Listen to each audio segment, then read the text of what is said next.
So yun guys, parating na yung ulan na uwan.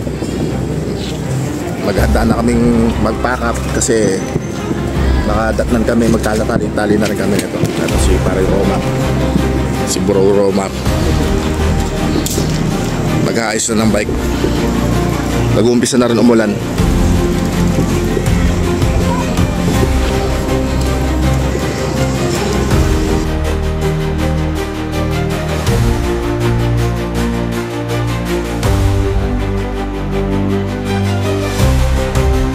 The next day.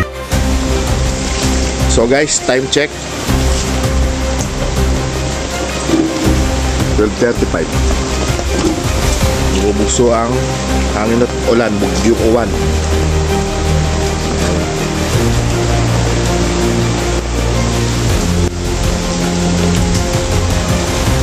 Medyo hindi pa ganong kalakasan.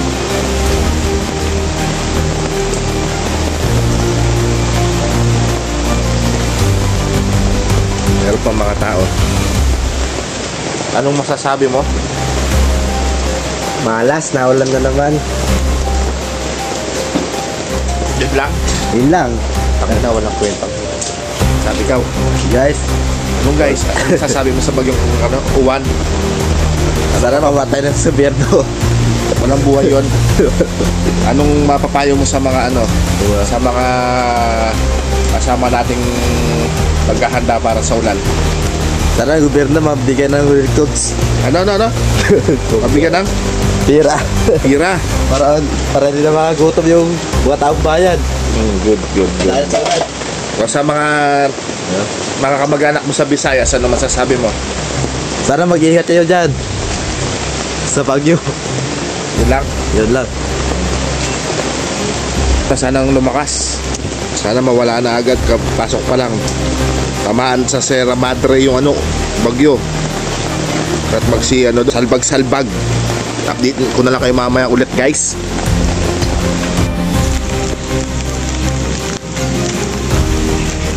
So guys, ito yung sitwasyon ngayon dito. Maulan. Pero wala pang hangin. Malakas na hangin. Nakakatakot lang dito kapag tumumbok na talaga yung mismong mata ng bagyo. Yung malakas na hangin. Huwag naman sana. Kasi yun po yung magkakos ng pagtumba ng mga puno sa sobrang lakas ng hangin. Yan guys, oh.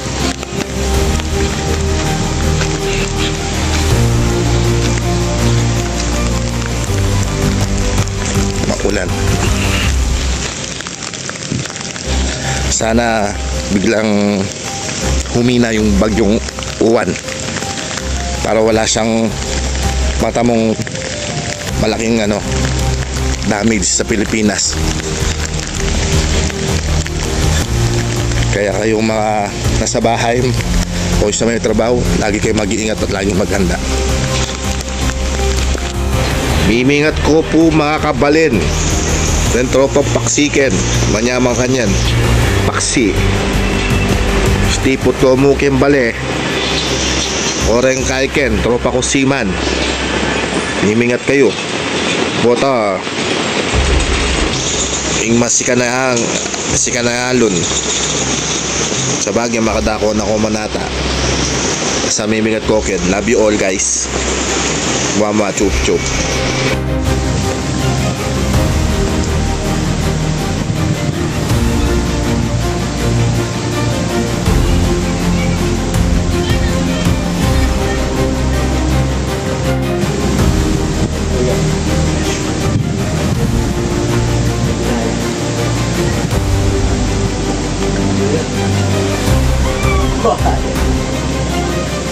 Kaya kami kita lang ako. Tulog mo yan. Sakto. Sumindi yung ilaw.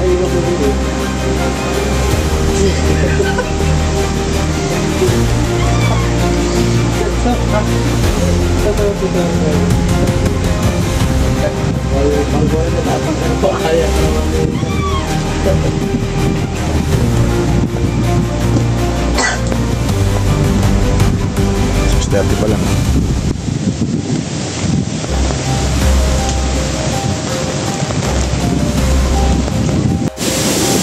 Yeah. Guys, ang lakas ng hangin. Grabe.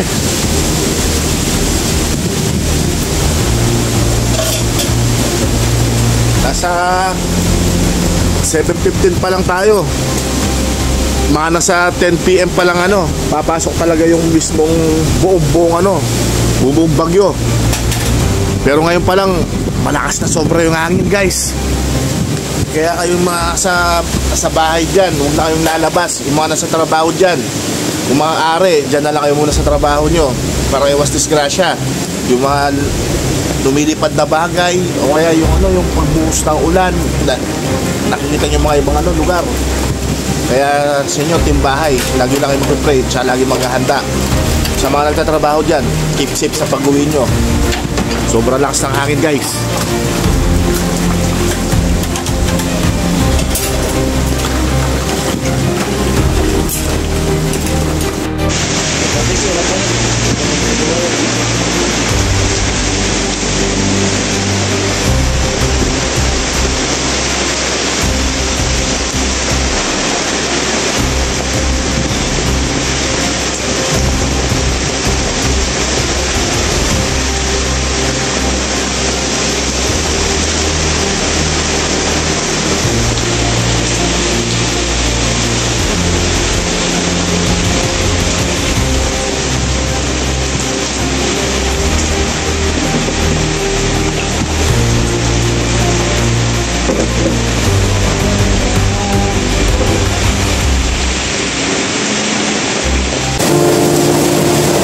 So guys, time check. Magka 9 PM na. Dumating na yung bagyong Juan. Maaga kami na kayo nagsara kasi yun nga, darating yung bagyong Juan, magtatali kami ng mga bike. Tatali namin sa tent.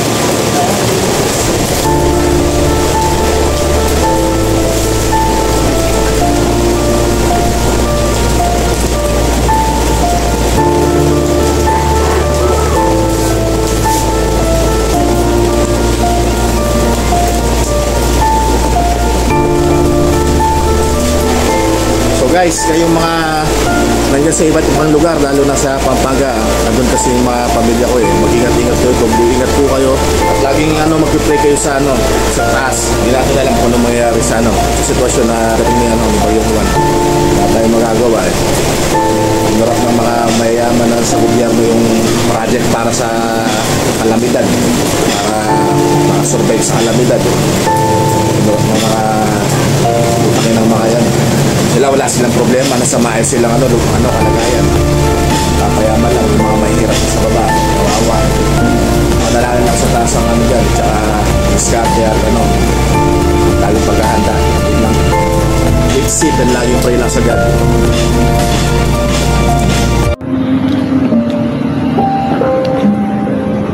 So guys, time check. Alas 4 na. Ngayon pa lang ako matutulog nito kasi binabantayan namin yung bagyo kung lalakas pa. So ngayon, sabi ng Pag-asa, medyo nakalalayo-layo na dito sa Metro Manila, tsaka wala na masyadong pag-ulan tsaka hangin. Makakapagpahinga na kami nito. So yun, update na lang bukas, guys. Ingat-ingat. Mag-update na lang ako bukas.